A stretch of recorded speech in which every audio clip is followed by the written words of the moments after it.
we have to talk about this man. Not the man that you see on the right, but the man that you see on the left. That man is Kevin Dunn. Kevin Dunn is done with WWE. I never thought I would see the day. I thought hell had frozen over when I read this news.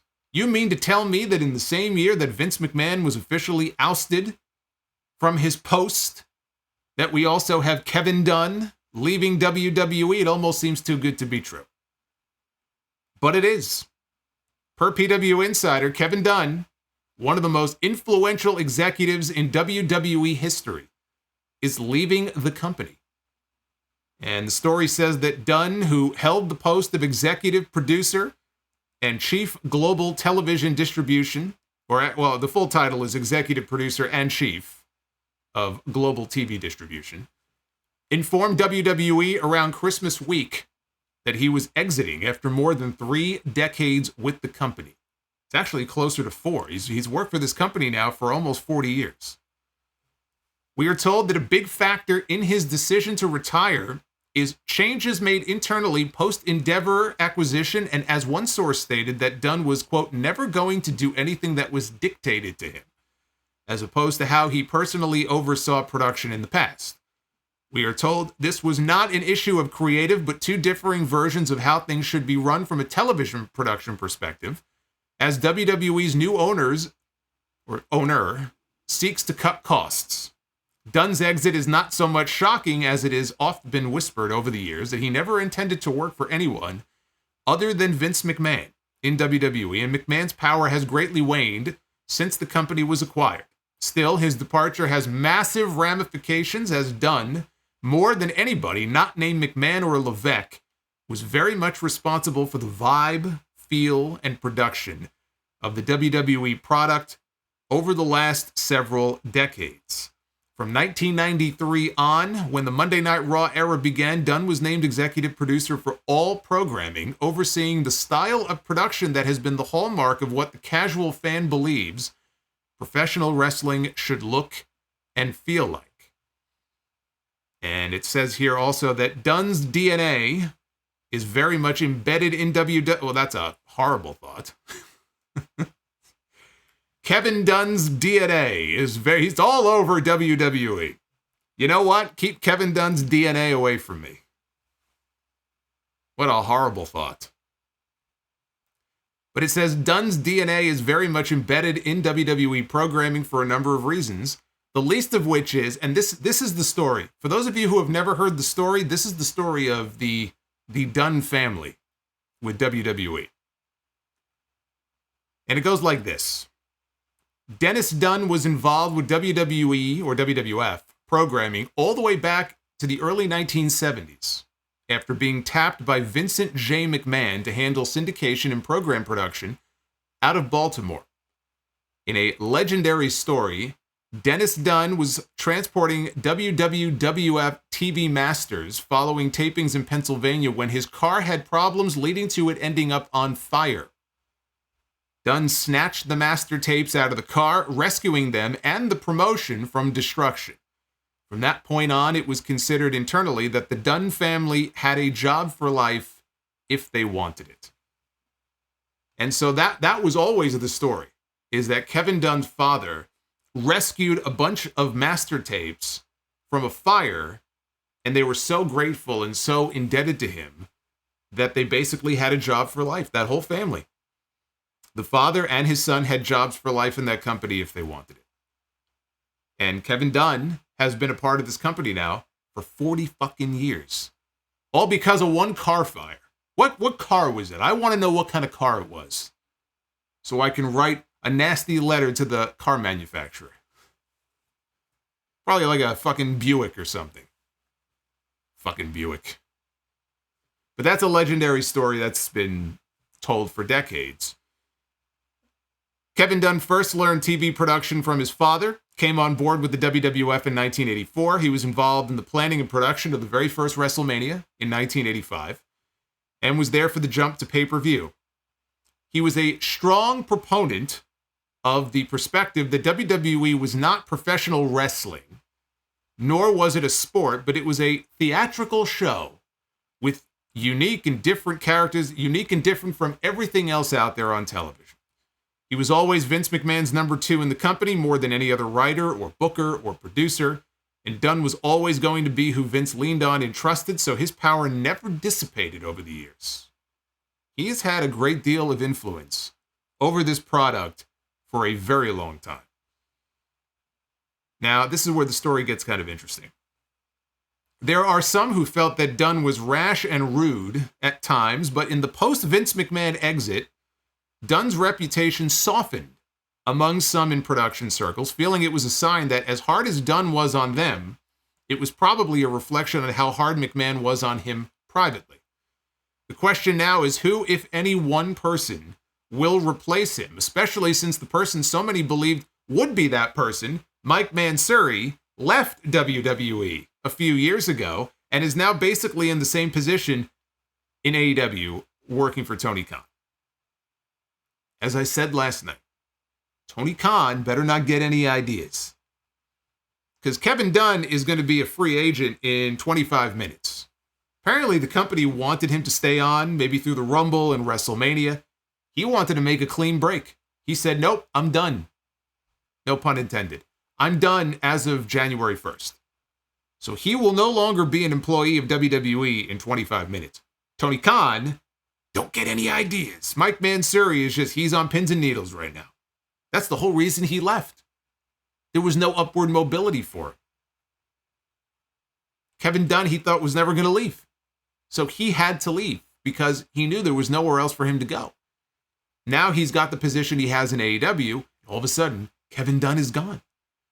Now, I have to assume he's been training his replacement or replacements.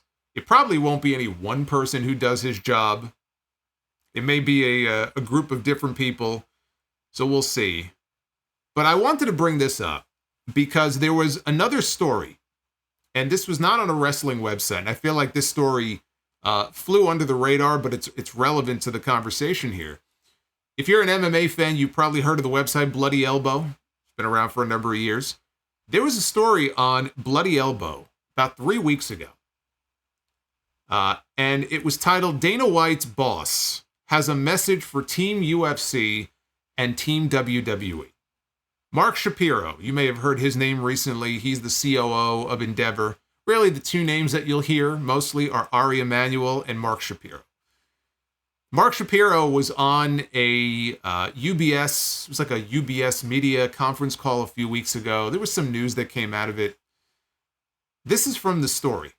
Okay, now Shapiro spoke on that UBS call. This is from the story on the Bloody Elbow website. A major focus on cost-cutting for TKO in 2024 is having Endeavor power both WWE and UFC production operations and analytics.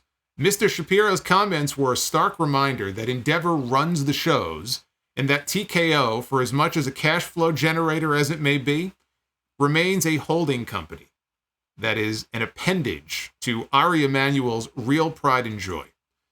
The first message of doom by Mr. Shapiro was a message loud and clear to the team at WWE. Endeavor AI runs the data operations now. For the meetings that we're having now on Raw, Endeavor is doing all the analytics for those meetings. Presentations, videos, sizzles, all the psychographics and data that these platforms are asking for in terms of how they can ultimately monetize our property. We're doing that inside of Endeavor, and it's allowed us, frankly, to wipe away the entire analytics group at WWE. There is none. They get it from Endeavor, and that's what UFC has been doing for a number of years. What Mr. Shapiro's comments reflect is an internal belief that Endeavor is so confident in their AI and analytics model that they almost view it as IBM's Watson. Any sort of job or problem or task that Endeavor has, just get rid of the human being and shove it over to their Watson.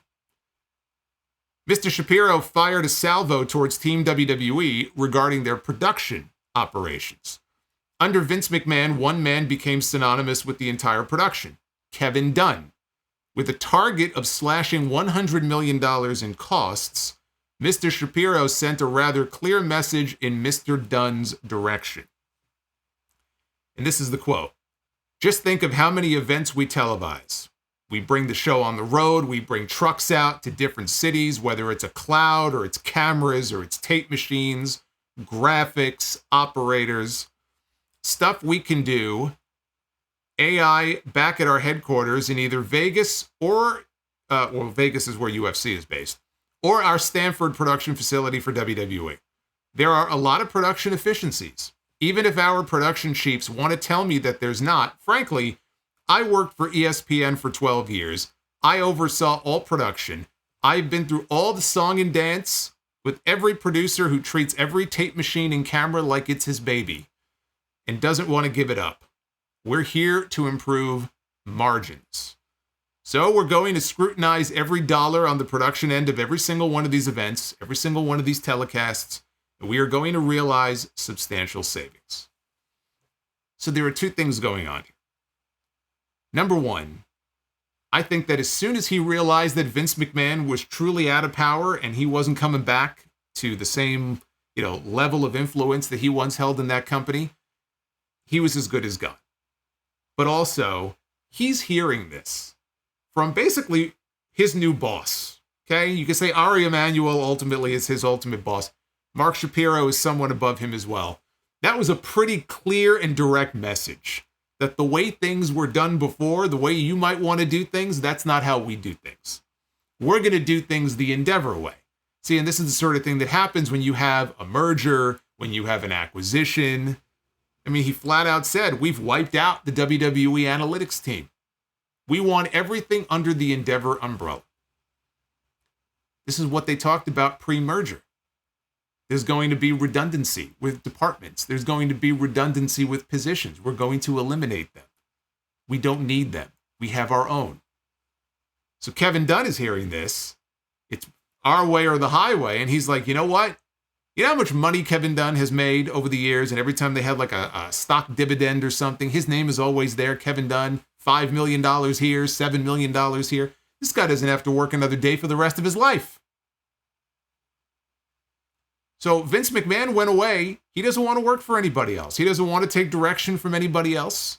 He only knows one way. So he knew a long time ago that he was going to leave. This was not a sudden thing. We're only first hearing about it now, but I'm sure this is a decision that he made a long time ago.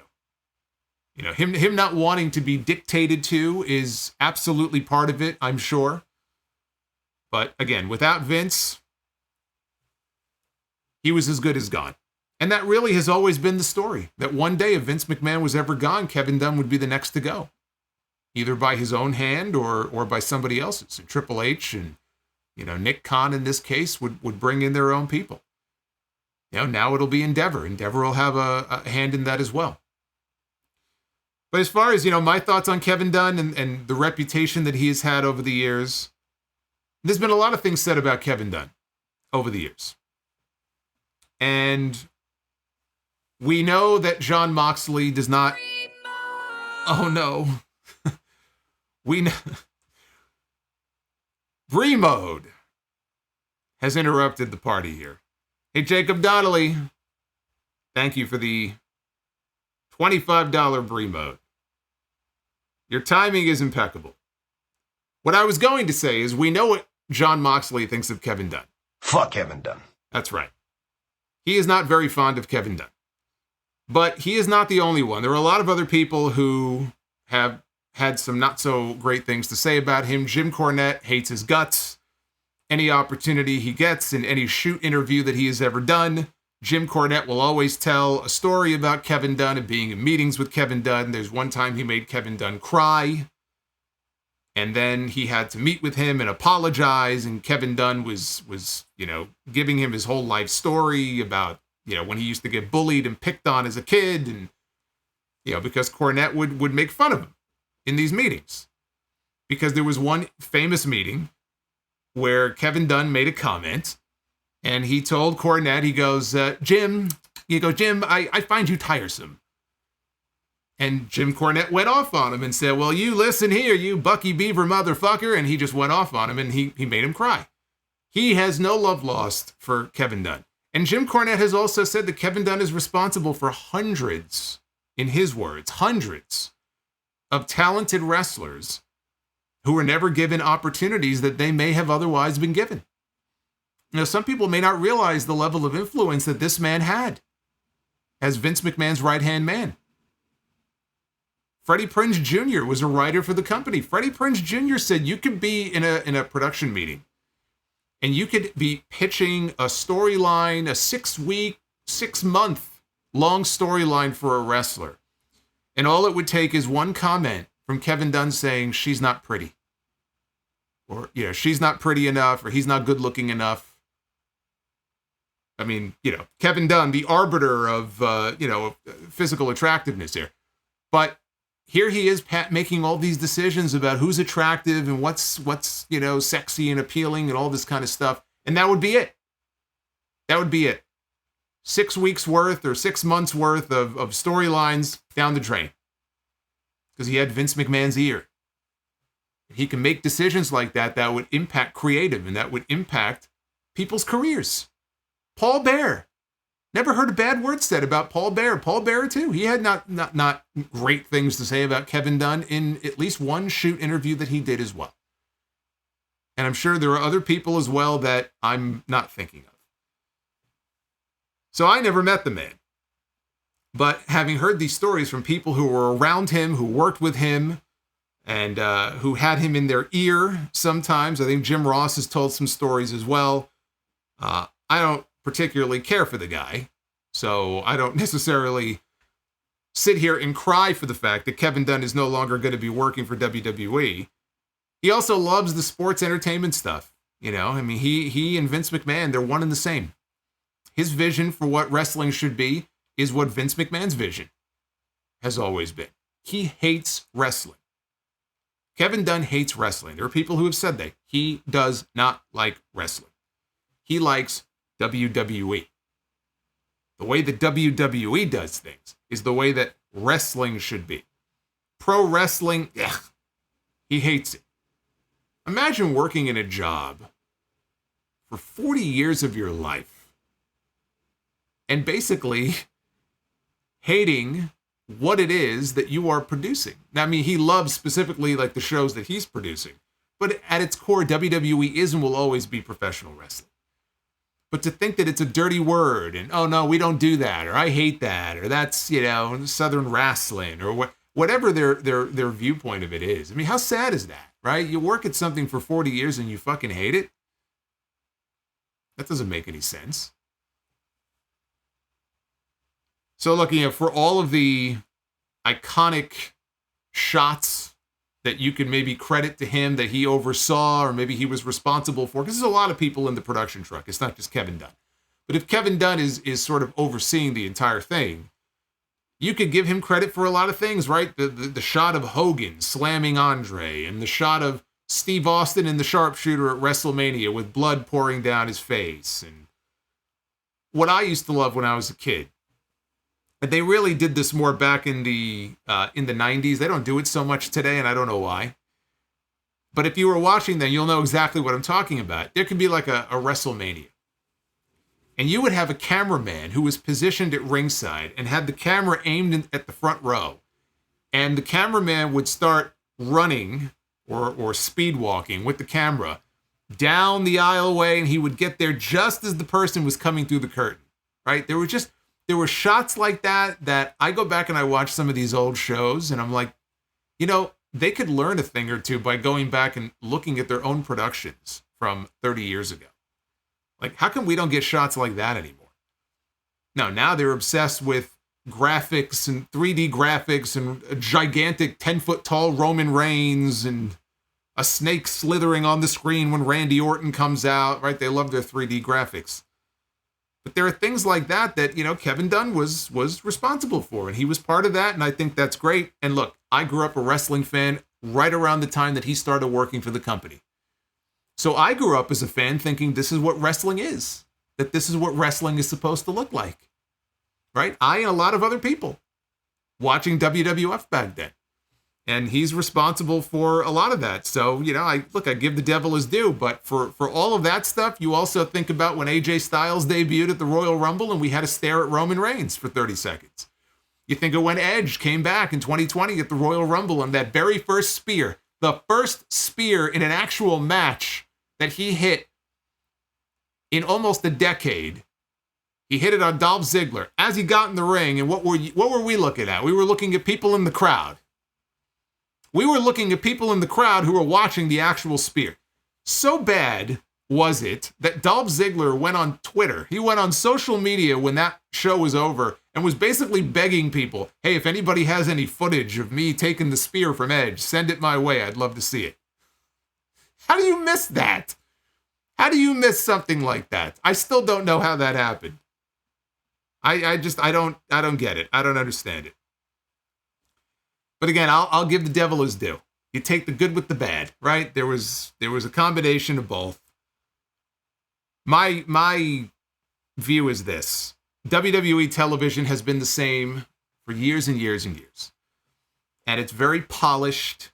It's almost too polished, frankly. Very polished, and it looks great, and it's well lit. And there are a lot of aspects of WWE production that I think are great. And I'm not saying that just because he's leaving, they should just abandon all of that. But it's not a bad thing when you have one person who has a certain vision of what the product should be and what the show should look like. And now he's going away after 4 decades. You know what? It's not such a bad thing to get somebody new in there who might have some different ideas about how to do things and about the way things ought to look. I'm not expecting there to be wholesale changes or anything to the way that the WWE programming looks like, but I would expect there to be some significant changes. And look, Triple H, is he going to want more of a sports-based presentation? Kevin Dunn didn't want that. He didn't want a traditional sports-based presentation. Are there elements of a sports-based presentation maybe that begin to creep their way into WWE programming? One thing I'll tell you what I will not miss, and it may not go away. It may not go away just because Kevin Dunn does, but it's the over-reliance on shaky cam. And I know why they started doing it, because, there's certain things, beatdowns or whatever, you want to make it look really chaotic. They started around the time, I think it was more so when The Shield debuted, is really when they started to go overboard with it. But there have been shows over the years, my God, if you go back, it's unwatchable. There are times where I will get physically ill watching WWE programming, less so today. But there were times where I would just have to look away because it was just so jarring. Like, just show the action. Just show me what is going on. But they give these directives to the cameramen, and they get caught sometimes. There are people in the crowd filming the camera people, and they're holding the camera, and they're going like this. They're going like this. Like they're fucking Jey Uso. That's basically it. When Jey Uso gets on the turnbuckles and does his whole thing, that's how the WWE cameramen work. Imagine having the camera in your hand and going like this. Now imagine having to sit there and watch that on television. You need to watch these shows with a bucket sitting next to you. That's something I would like to see less of. That's something I would like to see go away. Let that go the way of the woolly mammoth. If that's the one thing that comes out of Kevin Dunn leaving this company, don't let the door hit you in the ass on the way out. But it'll be good to get some new blood. Maybe we'll have a little bit of a different feel, a little bit of a different vibe now to WWE programming. We'll see.